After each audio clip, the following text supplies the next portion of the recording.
ठरलं. तर मग या मालिकेच्या आजच्या भागामध्ये अर्जुन साक्षीला एका पाठोपाठ एक धक्के देत असतो आणि कोर्टामध्ये आता त्याने असं स्टेटमेंट केलेलं असतं की साक्षी ही खुनाच्या रात्री तेथे आश्रमामध्येच होती आणि तसं तो प्रूव्ह देखील करून दाखवतो, कारण आता साक्षीचा फोन हा त्या आश्रमातच होता आणि हे अगदी तो पुराव्यांसकट प्रूव्ह करून दाखवत साक्षीकडून ते वधवून घेण्याचा प्रयत्न करत असतो, कारण साक्षीच्या फोनवर अर्जुनने आता फोन केलेला असतो आणि त्या फोनची खरोखर रिंग वाजत असते. साक्षी मात्र खूप घाबरलेली असते. दामिनीच्या यावर सुद्धा 12 वाजलेले असतात. तिने जो प्लॅन केलेला असतो तो सुद्धा अगदी फ्लॉप झालेला असतो. अर्जुन सततच साक्षीला म्हणत असतो, आता तरी खरं बोला की हाच फोन तिथे आश्रमामध्ये होता, कारण या फोनचे सगळे डिटेल्स मी त्या टेलिकॉम कंपनीकडून घेतले आहे. सो मी तुम्हाला पुन्हा एकदा विचारतो. असं म्हणून अर्जुन अगदी सिरियस झालेला असतो. हा तुमचा फोन आहे का? तेव्हा साक्षी आता नाईलाजाने हो म्हणते. मग दामिनी डोक्यालाच हात लावून बसते तिच्यावर. अक्षरशः आता घाम पुसायची वेळ येते, कारण आज सगळे सूत्रही तिच्या विरोधातच पडत असतात. तर महिप्त सुद्धा लेकीच्या काळजीने कासावीस होतो. त्यानंतर अर्जुन विचारतो, म्हणजे तुमच्याकडे 2 हँडसेट आहे? मग साक्षी घाबरतच म्हणते, का बरं? आता माझ्याकडे 2 फोन असणं सुद्धा हा गुन्हा आहे का? आता उद्या तुम्ही म्हणाल मी श्वास घेते, हा सुद्धा गुन्हाच आहे. मग अर्जुन म्हणतो, नाही, तसं नाही अहो. तुम्हाला तर श्वास घेण्याची खूप गरज आहे. मी तर म्हणेन आत्ताच श्वास घेऊन ठेवा, कारण यानंतर कोर्टात मी जे दाखवणार आहे ना ते पाहून तुमचा श्वास नक्कीच अडकणार. आता अर्जुनच हे बोलणं ऐकून साक्षी, दामिनी, महिप्त सगळेच घाबरलेले असतात की अर्जुन आता कोर्टामध्ये नक्की काय बॉम्ब फोडणार. तर सायली आणि मधुभाऊ मात्र हसत असतात, कारण आज साक्षीची पूर्णपणे धांदल उडालेली असते. त्यानंतर अर्जुन सांगतो, मिलॉर्ड, मिस साक्षी शिखरे यांच्या दुसऱ्या फोनच लोकेशन रिपोर्ट, कारण विलासचा खून झाला तेव्हा वाचल्या आश्रमच्या टेलिकॉम कंपनीला कुठले फोन कनेक्ट झाले होते त्याची लिस्ट मी मागवून घेतली होती आणि त्यामध्ये मिस साक्षी शिखरे यांचा दुसरा नंबर हा ॲक्टिव्ह होता आणि त्याच लोकेशन आहे. वाचल्या आश्रमाच्या आत. आता असं म्हटल्याबरोबर तेथे असणाऱ्या सगळ्यांनाच धडकी भरते. साक्षी एका क्षणी डोळे बंद करून घेते आणि तिच्या डोळ्यातून घळाघळा पाणी येतं. तेव्हा महिप्त आणि दामिनी सुद्धा अगदी धक्क्यानेच अर्जुनकडे पाहतात. त्याचबरोबर प्रिया आणि नागराज हे दोघेही एकदम शॉक होऊन जातात. तेव्हा सायली, कुसू, मधुभाऊ, रविराज या सर्वांना मात्र खूप आनंद झालेला असतो. पण एका क्षणी रविराजच्या मनात येतं, म्हणजे साक्षी, असं म्हणून ते आता प्रियाकडे पाहतात, अगदी रागातच, कारण त्यांना माहीत असतं या भामट्या साक्षीची मैत्रीण ही प्रिया आहे, आपली लेक. आता अर्जुन तो सुद्धा कोर्टामध्ये पुरावा अगदी सादर करतो. मग त्यानंतर अर्जुन म्हणतो, मिस साक्षी शिखरे, तुम्ही आजही असंच म्हणाल ना की मी वाचल्या आश्रमाच्या आतमध्ये गेलेच नव्हते? पण मिलॉर्ड, मिस साक्षी शिखरे या कोर्टामध्ये नेहमीच खोट बोलत आले आहेत, कारण त्या असंच नेहमी पहिल्यापासून म्हणतायत की मी आश्रमाच्या आतमध्ये गेलेच नव्हते. पण त्यांनीच लपवून ठेवलेल्या या दुसऱ्या फोनमुळे सिद्ध झाले आहे की विलासचा खून झाला तेव्हा मिस साक्षी शिखरे या आश्रमाच्या आतमध्येच होत्या, असं अर्जुनने स्टेटमेंट केल्यानंतर दामिनी लगेचच ऑब्जेक्शन घेते. ॲडव्होकेट सुभेदार, इतका वेळ नेम काय करता येत ना, मला तेच कळत नाही. म्हणजे ते एवढंच प्रूव्ह करण्याच्या मार्गावर लागले आहे की साक्षी ही आतमध्ये गेली होती, पण साक्षी आश्रमाच्या आतमध्ये होती. याने काय फरक पडतो? विलासचा खून कोणी केला याचा एकही पुरावा ते देत नाहीयेत हो. मी तर म्हणते साक्षी एका क्षणी आपण असं मानूयात की आश्रमाच्या आतमध्ये गेली असेल, पण हायपोथेटिकली साक्षीनेच तो खून केलाय असं आपण कसं म्हणू शकतो? त्यावरती अर्जुन म्हणतो, पण विलासचा खून साक्षीने केला नाही असंही होत नाही ना. ॲडव्होकेट देशमुख आणि विलासचा खून झाला त्या दिवशीत यांनी हा दुसरा फोन लपवल्यामुळे त्यांच्यावरचा संशय अधिकच बळावत गेलाय मिलॉट. तर सर, असं म्हणून अर्जुन आता आपली बाजू अजूनच स्ट्रॉंग करत असतो आणि मी कोर्टाला विनंतीच करेल की सगळ्या पुराव्यांची आता कसून तपासणी व्हावी आणि मिस साक्षी शिखरे यांच्या विलास मर्डर केसशी जे काही कनेक्शन आहे त्याचाही विचार करावा लागेल मिलॉर्ड. असं म्हणून अर्जुन आता कोर्टासमोर आपलं सर्व म्हणणं अगदी व्यवस्थितरीती त्या पटवून देतो आणि त्यानंतर थक्यू असं म्हणून आपल्या जागेवर जाऊन बसतो. सर्वजण आता एक्साईट असतात की आता जज साहेब काय निर्णय देतात. अर्जुन देखील अगदी डोळे लावूनच बसलेला असतो. त्याला ऐकायचं असतं की आपण एवढे काही पुरावे आता गोळा केले आहे, जीवाची पर्वा न करता. पण आता जज साहेब नक्की काय निर्णय देतील? पुढे जज साहेब आता सर्व पुराव्यांची पडताळणी करतात, व्यवस्थित तपासून पाहतात आणि म्हणतात, आज ॲडव्होकेट अर्जुन सुभेदारांनी जे काही पुरावे सादर केले आहे या केसची दिशा पूर्णपणे बदलताना दिसत आहे. त्यामुळे मिस साक्षी शिखरे यांची अगदी कसून चौकशी करण्यात यावी असे आदेश पोलिसांना देण्यात येत आहे. हे ऐकून मात्र आता अर्जुन, सायली, कुसुमताई, मधुभाऊ, चैतन्य या सर्वांच्या चेहऱ्यावर आनंद येतो. दामिनी आणि महिप्त, त्याचबरोबर साक्षी या सर्वांच्या चेहऱ्यावर अगदी टेन्शन दिसत असतं. आणि रविराजचं सुद्धा, कारण आता आपली लेकसुद्धा या सगळ्या प्रकरणामध्ये अडकेल की काय याची भीती त्याला वाटत असते. कारण प्रिया तर कधी खरं बोलत नाही हे रविराजला कळून चुकलेलं असतं. आता कोर्टाचं कामकाज संपल्यानंतर सर्वजण तिथून जायला निघतात तेव्हा साक्षीसुद्धा विटनेस बॉक्सच्या बाहेर येते. दामिनी मात्र तिच्याकडे खूप म्हणजे खूप रागात पाहते. एक शब्दसुद्धा तिच्याबरोबर बोलत नाही आणि तशीच तडकन बाहेर निघून जाते. तर साक्षी आता तिथे येताच अर्जुन म्हणतो, मी साक्षी शिखरे असं म्हणून तिचे दोन्हीही मोबाईल तो तिच्याकडे देतो आणि त्यानंतर मग सगळे जण कोर्टाच्या बाहेर जातात. तेव्हा मधुभाऊ मात्र खूप खुश असतात. दुसरीकडे रात्री आता सगळे जण घरी आलेले असतात तेव्हा प्रियाला रविराजने आताला घरी बोलावून घेतलेलं असतं आणि तिची चांगलीच आता उलट तपासणी तो करत असतो. तिला काही गोष्टींचा जाब विचारत असतो. तो म्हणतो, अगं केसच्या पहिल्या दिवसापासून तू कोर्टात किंवा मला काय सांगतीये की खुनाच्या रात्री साक्षी ही तिथे आश्रमामध्ये नव्हती, पण आणखी किती खोट बोलणार आहेस तू तन्वी? तेव्हा प्रिया रडण्याची नाटक करते आणि म्हणते, नाही बाबा नाही, मी खोट बोलत नाहीये. अहो हो, तर मी आईची शपथ घेऊन सांगते. तेव्हा रविराज एका क्षणातच तिला गप्प करत म्हणतो, आईची खोटी शपथ घ्यायची नाही. मग प्रिया पुन्हा सांगू लागते, खरंच बाबा, मी साक्षीला तिथे नाही बघितलं, मी खरं सांगते बाबा. त्यावेळी रविराज म्हणतो, अर्जुनने अगदी पुराव्यानिशी सिद्ध केलं आहे की साक्षी त्या रात्री तिथेच होती म्हणून, आणि अर्जुन हा खोटे पुरावे कधीच कोर्टामध्ये देणार नाही.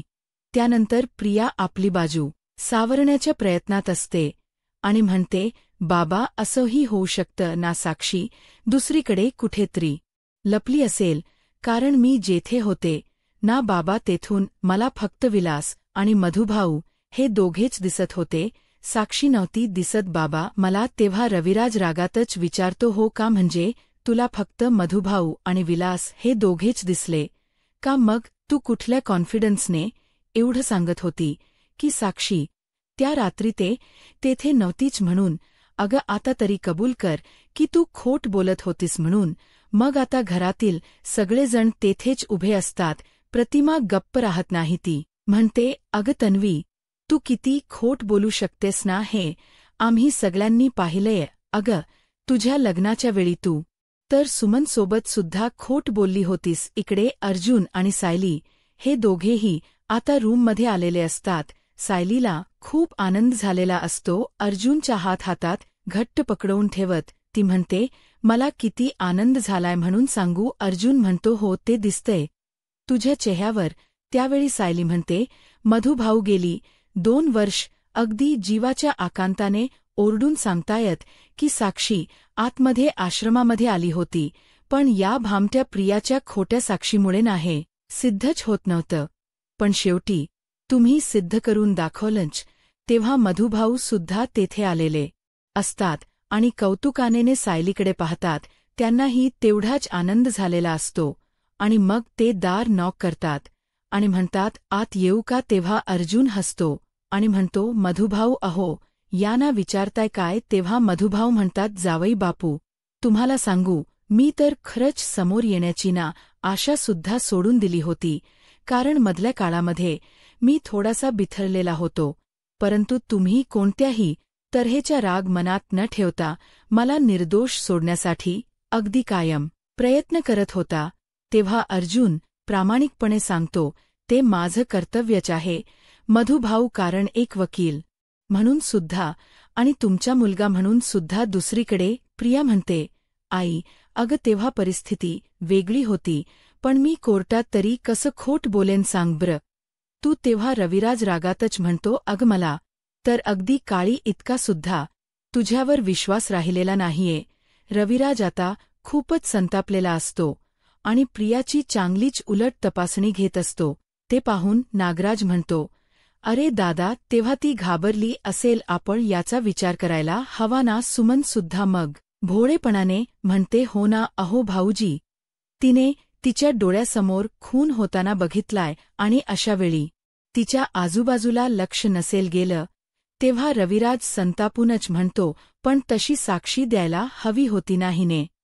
आजूबाजूला कोणी होतं की नव्हतं हे सांगायला नको का तिने कोर्टात? परंतु तिने केलं काय तर त्या साक्षीची बाजू घेतली. तेव्हा प्रिया आता पुढे येते, रविराजच्या हात विश्वासाने पकडते आणि म्हणते, मी त्या साक्षीची बाजू का घेईन बाबा? तेव्हा रागातच रविराज सांगतो, अगं मग कोर्टामध्ये स्टेटमेंट जे दिलं त्याचा अर्थ काय होतो?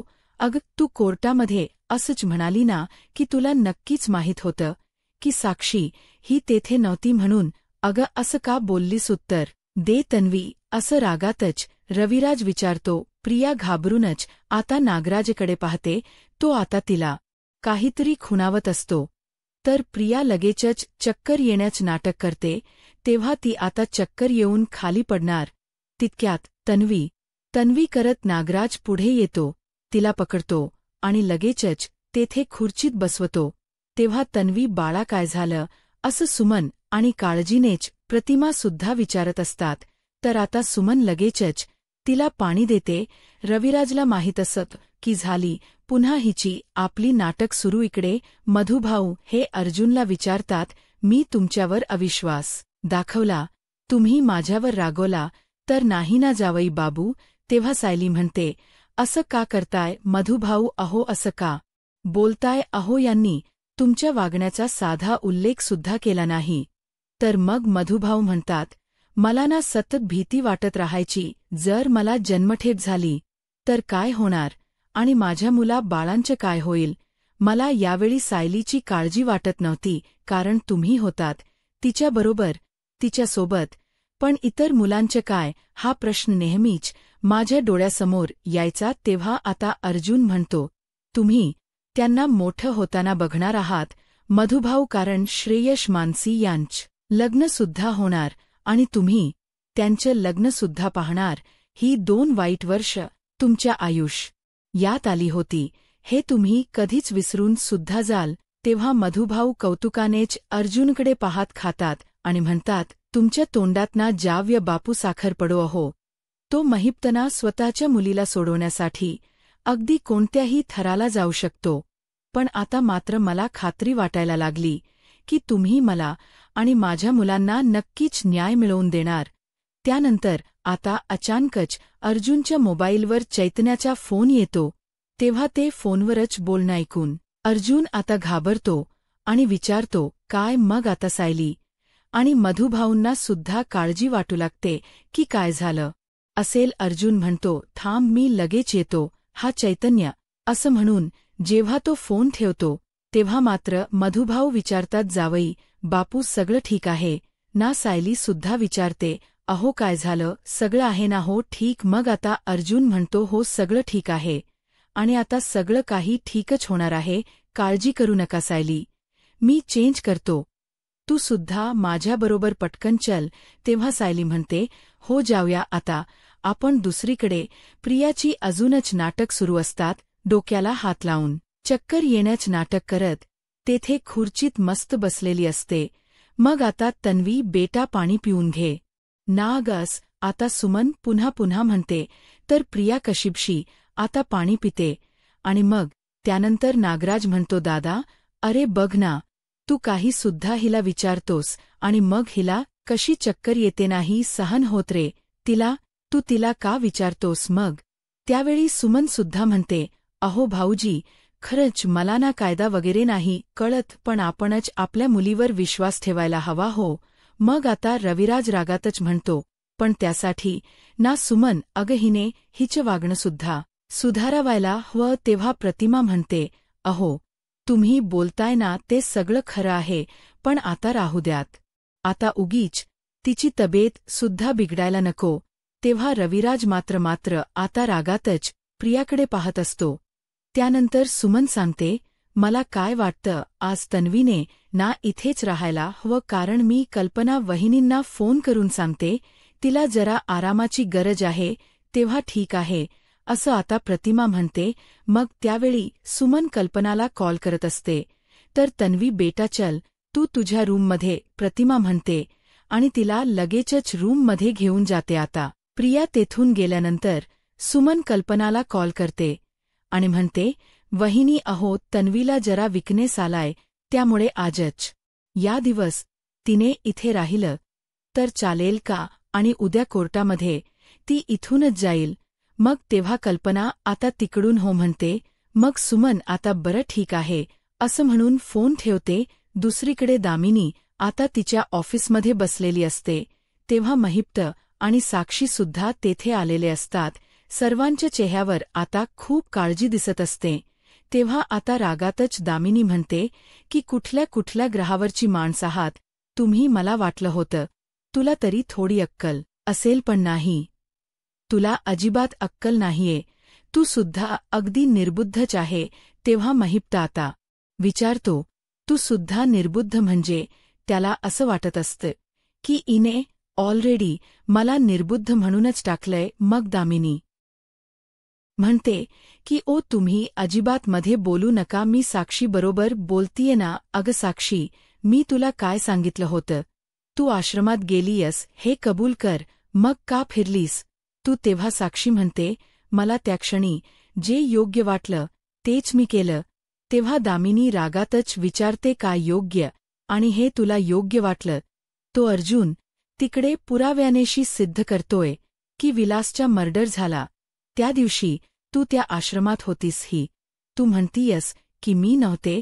अगं कोणी सांगितलं, कोणी शिकवलं तुला असं वागायला. अशी विहीर दिसली समोर तर पटकन जाऊन उडी मारायची कोण सांगत तुला, हे तुझे हुशार वडील सांगतात का. अहो काय हो शिखरे, तुम्ही सांगितलं का असं रागात असती विचारते. तेव्हा महिप्त म्हणतो, नाही मला काही वेळ लागले का. अहो मी काही नाही सांगितलं. तेव्हा दामिनी शांततेत विचारते, साक्षी नक्की कोणी सांगितलं तुला. तेव्हा साक्षी शांतपणे सांगते की मला प्रियानेच सांगितलं. मग आता काय असं. आता महिप्त आणि दामिनी हे दोघेही आश्चर्याने तिला विचारतात. साक्षी म्हणते हो असं म्हणून तिला आठवत असतं आणि ती महिप्त व दामिनीला सांगत असते की जेव्हा आपण सगळे सकाळी कोर्टामध्ये गेलो तेव्हा प्रियाला मी याबद्दल सगळं सांगितलं की कोर्टामध्ये मी सांगणार आहे की मी आश्रमाच्या आतमध्ये होते म्हणून. त्यावेळी प्रिया सकाळी म्हणाली की ती दामिनी काय वेरी झाली आहे का. अगं ती तुला तर फासावर लटकवेल. मग आता साक्षी म्हणते, अग एक मिनिट, त्या दामिनीच एवढंच म्हणणं आहे की मी इतके वेळा ऑलरेडी खोट बोलली आहे. जर अजून एकदा खोट बोलले ना तर या सगळ्यामध्ये मी उगीचच अडकत जाईल. त्यापेक्षा मी तिथे होते हे मान्य करून मोकळी हो. आता यातून अंग तरी काढून घेता येईल. आणि मी आश्रमात होते याचा अर्थ खून मी केलाय असा नाही ना होत म्हणून. साक्षी तिला समजावते, हे बघ प्रिया, ऑलरेडी मी खोट बोलण्यासाठी खूप फाईन भरला आहे. मग आता प्रिया सांगते, अग साक्षी, मला विश्वास बसत नाहीये की तुझ्यासारखी हुशार मुलगी कामिनीच्या जाळ्यामध्ये कशी अडकू शकते. अगं तिने तुझा ब्रेन वॉश केलाय. तुला कळत नाही का. अगं मला एक सांग, तुला काय वाटतं आता तू कबूल केलं कोर्टामध्ये की खुनाच्या रात्री तू इथे होती तर तो अर्जुन काही गप्प बसणार आहे का नाही ना. अगं तो एका मिनिटात सिद्ध करेल की खून ना तूच केलाय. ते सगळं सोड, कारण 2 वर्ष झाले मी ओरडून ओरडून कोर्टामध्ये सांगतीये की खुनाच्या रात्री तू तिथे नव्हतीस. मग ही साक्ष खोटी नाही का ठरणार. मग आता साक्षी सुद्धा सगळ्या घटनेचा विचार करते आणि म्हणते असं होऊन नाही चालणार, कारण तुझी सुद्धा साक्ष ना खूप महत्वाची आहे. प्रिया अगं हाच तर आपल्या केसचा पाया आहे. तेव्हा प्रिया म्हणते की अगं हाच पाया ना. ती दामिनी हलवायला निघाली आहे. अगं आपण जर कोर्टात हे मान्य केलं की तू तिथे होतीस तर अर्जुनच्या हातामध्ये आईत कोलीत मिळेल. मग आता साक्षी सुद्धा या गोष्टीचा खूप विचार करू लागते की प्रिया म्हणते त्यामध्ये काहीतरी तथ्य असू शकतं म्हणूनच. रिया आता सांगते अगं मी तुला म्हणाले होते ना, ही दामिनी सुद्धा त्या माकडीनी सारखी काय करेल तर स्वतःच्या पिल्लाच्या डोक्यावर बसेल आणि स्वतः सेफ राहील. आणि ती आता ना तुला बुडवायला निघाली असं जेव्हा ती स्पष्टपणेने सांगते तेव्हा मात्र साक्षीचे डोळे उघडतात. मग आता प्रिया अजूनच म्हणते तुला होईल जन्मठेपेची शिक्षा. आणि दामिनी काय सर्वांना सांगेल माझी क्लायंटच माझ्याशी खोट बोलली, त्यात माझा काय दोष आहे असं म्हणून ती आपोआप निसटून जाईल. आता स्वतःची युक्ती वापरण्याची हीच करेक्ट वेळ आहे. आता एकतर त्या दामिनीचा ऐकून कबूल करून स्वतः फासावर लटक, किंवा आपण जे 2 वर्ष ठामपणे बोलत आलोय त्यावर